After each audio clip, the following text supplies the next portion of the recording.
ఏపీలో ఎన్నికల ముందు జనసేనలోకి చేరికలు ఊపందుకుంటున్నాయి. ఆ పార్టీలకు వచ్చే నేతల సంఖ్య క్రమంగా పెరుగుతుంది. ఇప్పటికే మాజీ ఎంపీ కొనతాల రామకృష్ణ జాయిన్ కాగా తాజాగా ఆ లిస్టులో మాజీ మంత్రి వైసీపీ బహిష్కృత నేత కొత్తపల్లి సుబ్బారాయుడు చేరారు.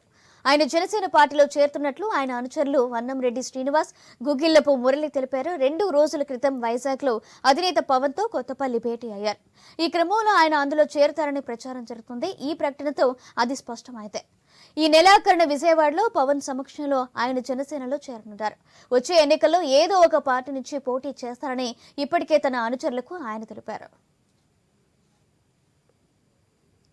సుబ్బారాయుడు గారు పవన్ కళ్యాణ్ గారి ఆశయాలు, అభివృద్ధి విషయంలో అతను ఉన్న కమిట్మెంట్ అన్ని నచ్చి అతి త్వరలో జనసేన పార్టీలో చేరి నరసాపురం అభివృద్ధికి పవన్ కళ్యాణ్ తో పాటు అలాగే పొత్తులో భాగంగా తెలుగుదేశం పార్టీతో కలుపుకుని గతంలో అయితే నరసాపురం ఏ విధంగా అయితే అభివృద్ధి చేశారో కొత్తపల్లి సోదరులు ఇప్పుడు కూడా అదే కంకణంతో రాబోయే రోజుల్లో నరసాపురం అభివృద్ధికి ఎంతో తోడ్పడతారని చెప్పి తెలియజేస్తూ అతి త్వరలో జనసేన పార్టీలో పవన్ కళ్యాణ్ గారి సమక్షంలో కొత్తపల్లి సోదరులు చేరబోతున్నారు.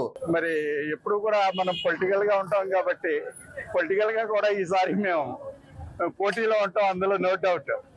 అన్నయ్య నరసాపురం ఎమ్మెల్యే కింద కంపల్సరీగా పోటీ చేస్తారు. పార్టీ నుంచి అన్నయ్య కూడా టికెట్ వస్తుంది, అందులో నో డౌట్.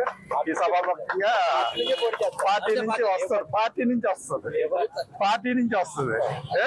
వెయిట్ చేయండి, పోటీకి తప్పనిసరిగా ఉంటుంది. Okay, thank you.